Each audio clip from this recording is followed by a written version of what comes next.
A B C D వర్గీకరణ అనేటువంటిది TDP Chandrababu Naidu ప్రభుత్వం 2000 సంవత్సరం నుంచి 2004 వరకు ఇంప్లిమెంట్ అయినటువంటిది. అది కొట్టివేశారు సుప్రీంకోర్టు.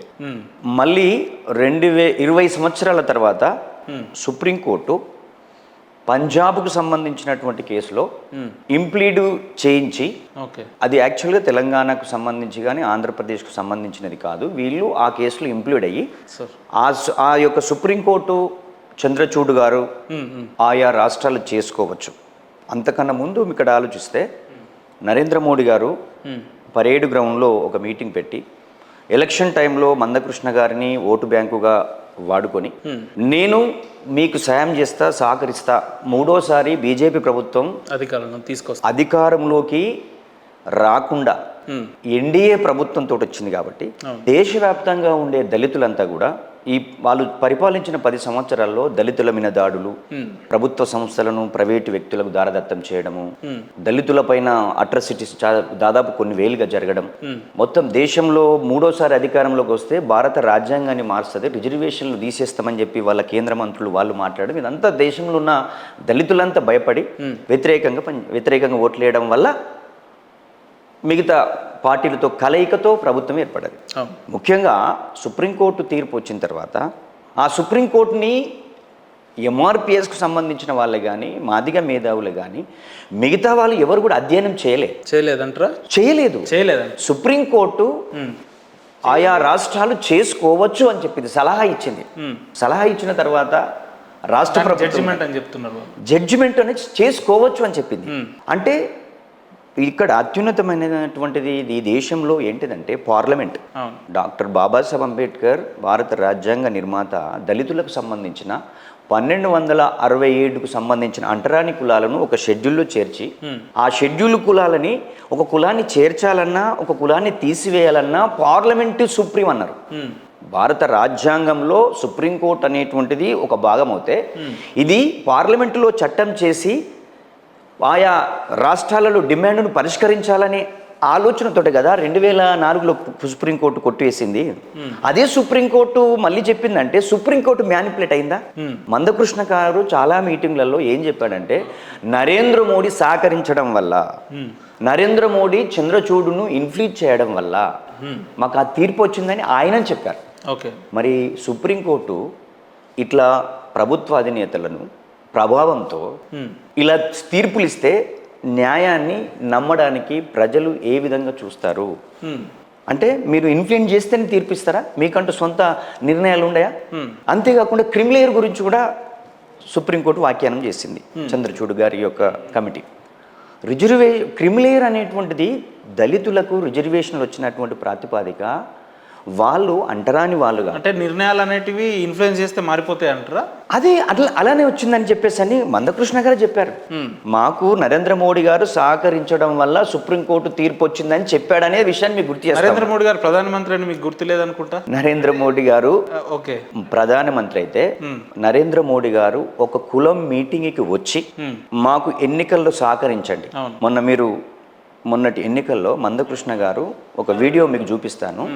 మాదిగలు ఏ పార్టీలో ఉన్నా పనిచేయండి, కానీ బీజేపీకి ఓట్లు వేయండి, బీజేపీని గెలిపిద్దాం, బీజేపీని అధికారంలోకి తెద్దాం అంటే మీరు ఎవరి దారిలో పోతున్నారు? అంటే బీజేపీ రాజ్యాంగ హక్కుల్ని కాపాడుతుంది కాబట్టి వారికి మద్దతుగా మేము నిలబడుతున్నాం. ఏదైతే ఇదే మాలలు బ్రిటిష్ వాళ్ళ బూట్లు నాకిన వాళ్ళని చెప్పి ఏదేదో మాట్లాడతాం. అంటే ఎవరు రాజ్యాంగ పరిరక్షకులు, ఎవరు ఈ రాజ్యాంగ విధ్వంసకులు? అంటే ఇప్పుడు రాజ్యాంగ విధ్వంసకులు ఎవరు, రాజ్యాంగ వ్యతిరేకులు ఎవరు అంటే, మొన్న పార్లమెంట్లో అమిత్ షా గారు, హోంమంత్రి గారు బాబాసాహెబ్ అంబేద్కర్ మీద అంబేద్కర్ ఏంది, దేవుణ్ణి తలుచుకుంటే మీరు స్వర్గానికి పోతారు అన్నిసార్లు అని బాబాసాహెబ్ అంబేద్కర్ రాజ్యాంగ నిర్మాత, రిజర్వేషన్లు మనకి ఇచ్చినటువంటి గొప్ప మేధావి, ఆయన మాట్లాడితే నీ స్టాండ్ ఏంది?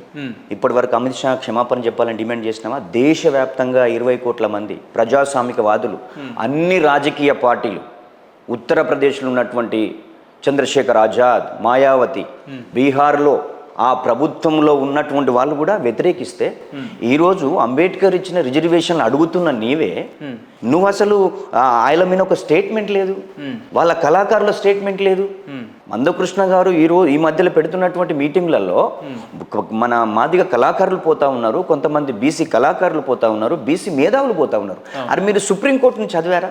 సుప్రీంకోర్టు తీర్పును చదివారా? రిజర్వేషన్లకు సంబంధించినటువంటి అవగాహన ఉందా? ఎస్సీలకు ఏ ప్రాతిపదికన రిజర్వేషన్ ఇచ్చారో అవగాహన లేదే మందకృష్ణ గారు మాట్లాడుతున్నారా? ఆ వర్గం మందకృష్ణ గారి దగ్గర ఎవరైతే గాయకులు, రచయితలు, బీసీ మేధావులు వెళ్ళే వాళ్ళు ఉన్నారో, మందకృష్ణ గారు 30 సంవత్సరాల క్రితమేమో ఇండిపెండెంట్గా ఉన్నాడు. ఆయన చంద్రబాబు నాయుడు దగ్గర ఉండే, రాజశేఖర రెడ్డి దగ్గర ఉండే, ఇప్పుడు నరేంద్ర మోడీ చిప్గా పనిచేస్తూ ఉన్నాడు. నరేంద్ర మోడీ ఇచ్చిన ప్రోగ్రాం పనిచేస్తూ ఉన్నాడు. మీరు సెక్యులర్ భావాలతో, విప్లవ భావాలతో, సామాజిక భావాలతో ఉన్నటువంటి మీరు పోయి ఆయన 1,00,000 మంది మన డప్పు కళాకారులను 1,00,000 డప్పులు 1000 గొంతుకలు మాలల మీద చావు డప్పు కొడతామని అన్నటువంటి వ్యక్తి దగ్గరికి మీరు ఎలా పోతారు? మీరు కనీసము మీరు ఈ సమస్యను పరిష్కరించడానికి రాజ్యాంగంలో ఎటువంటి అవకాశాలు ఉన్నాయి, పార్లమెంట్ ఏంటి, సుప్రీంకోర్టు ఏం చెప్పిందని అవగాహన చేసుకొని చదివి మీరు వచ్చి మాట్లాడితే మేము కూడా చాలా హ్యాపీగా ఫీల్ అవుతాం. మాల సామాజిక వర్గం సామాజిక ఉద్యమాలకు నాయకత్వం వహించింది, విప్లవ ఉద్యమాలకు నాయకత్వం వహించింది, రాజ్యాధికార ఉద్యమాలకు కూడా ముందు వరుసలో ఉండి అన్ని కులాలను చైతన్యం చేసినటువంటి పరిస్థితి. ఈ రోజు ఎస్సీలలో మాటకైతే మీరు కట్టుబడి ఉంటారా? 50 మాలలు అన్ని సామాజిక ఉద్యమాలకు చైతన్యం చేసిందంటే మీరు కట్టుబడి ఉంటారా మాట? అన్ని సామాజిక ఉద్యమాలలో త్యాగం చేసి చైతన్యం చేసిన చరిత్ర ఉందని మాట కట్టుబడి ఉంటారా? 100% మాట కట్టుబడి ఉంటారా? కట్టుబడి. ఇదే మీ కమ్యూనిటీకే సంబంధించిన రంజల రాయేష్ అనే ఒక వ్యక్తి మాలల్లో చైతన్యం లేదు, ఇతర వర్గాలలో ఉన్నట్టు మన వర్గాలలో ఆ చైతన్యం కోల్పోయినాం, సిగ్గు లేదు, మీరంతా బయటికి రావాలి, ఈ మద్దతు ఇవ్వాల్సిన సమయం ఇది అని ఈ రకంగా మాట్లాడిన పరిస్థితులు కూడా మనం ఎట్లా మీరు ఉపేందర్ గారు, ఈ తెలుగు నేల మీద ఏ ఉద్యమాన్ని అయినా మీరు అధ్యయనం చేయండి.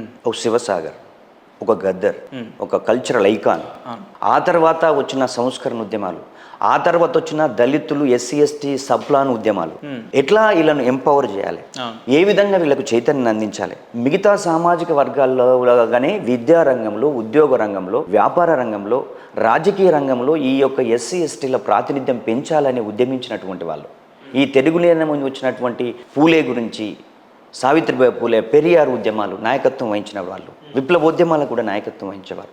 అంటే నేనేమంటున్నంటే కుల స్పృహ ఉంటుంది మాలలకు, కానీ అన్ని కులాలను కలుపుకొని వెళ్ళగలిగేటువంటి స్పృహ ఉంది, కానీ తత్వం లేదు. ఎప్పుడు మాలలు బయటకు వచ్చారంటే మందకృష్ణ గారు మాలల్ని మనువాదులు, మాలలు సైకోలు, మాలలు దోచుకున్న వాళ్ళు అనే మాటలు నువ్వు 30 సంవత్సరాల ఉద్యమానికి నాయకత్వం వహిస్తారు, నిన్ను తయారు చేసినటువంటి వాళ్ళు కూడా మాలలే. అంటే మందకృష్ణ గారిని తయారు చేసింది కూడా మాలలే. మందకృష్ణ గారు ఈ తెలంగాణ ప్రాంతం నుంచి శివసాగర్ దగ్గరికి వెళ్ళి ఆయన ఇక్కడ ఇది చాలా మందికి తెలియదు. ఆయన ఇక్కడ వరంగల్లో ఒక నక్సలైట్ కార్యకర్తగా ఉన్నప్పుడు ఇక్కడ నుంచి ఆయనను బహిష్కరిస్తే ఆయన ఆంధ్రకు వెళ్ళి శివసాగర్ గారితో పనిచేస్తూ ఆయన దగ్గర ఉద్యమ పాఠాలు నేర్చుకున్నటువంటి వాళ్ళు. ఆ రోజు వీరన్న లాంటి వాళ్ళు ఏ కులానికి ఆ కులం ఆర్గనైజ్ అయ్యి ఆ కులాలన్నీ బలమైన శక్తిగా మారి పాలక వర్గాలుగా మారాలనే ఆలోచనతో ఉన్నటువంటి సందర్భాలు అవి. అందుకే మందకృష్ణ గారు ఏ ఉద్యమం చేసినా ఆయనను సపోర్ట్ చేసింది మొదట టీడీపీ, తర్వాత వైఎస్ఆర్, ఆ తర్వాత ఈ రోజు ఆయన ఎవరి శిబిరంలో ఉన్నాడంటే నరేంద్ర మోడీ శిబిరంలో ఉన్నారు. ఎట్లా చెప్పగలుగుతారు మీరు నరేంద్ర మోడీ శిబిరంలో? నరేంద్ర మోడీ ఇచ్చిన స్క్రిప్టే ఆయన పనిచేస్తుంది కదా. మొన్నటి ఎన్నికలలో బీజేపీకి ఓటేయమని చెప్పారు. ఆయన బాబు జగజ్జీవన్ రామ్ గారి బొమ్మ, ఆయన కూడా అంబేద్కర్ ఏదైతే భారత రాజ్యాంగం ద్వారా హక్కులు కల్పించిన వ్యక్తి అయితే ఆయనతో పాటుగా బాబు జగజ్జీవన్ రామ్ గారు మా దళిత వర్గాల నుంచి ఉప ప్రధాని వరకు ఎదిగారు. హ్యాపీ. నువ్వు ఆయనతోటి కూడా లేవు కదా ఈరోజు, కాంశీరామ్ గారితో కూడా లేవు కదా ఈరోజు. ఎవరితోటి ఉన్నావు నువ్వు? మాల సామాజిక వర్గానికి సంబంధించిన వాళ్ళని, ఎదిగిన వాళ్ళని తిడుతున్నావంటే, మాల సామాజిక వర్గాన్ని టార్గెట్ చేస్తున్నామంటే, ఇన్ని సంవత్సరాలు 75 సంవత్సరాల స్వతంత్ర భారతదేశంలో అంతకన్నా ముందు ఈ భూమి ఎవరి కబంధాస్తాలు ఉందో వాళ్ళ గురించి మాట్లాడు. ఈ వ్యాపారాలు ఎవరు చేస్తారో వాళ్ళు గురించి మాట్లాడు.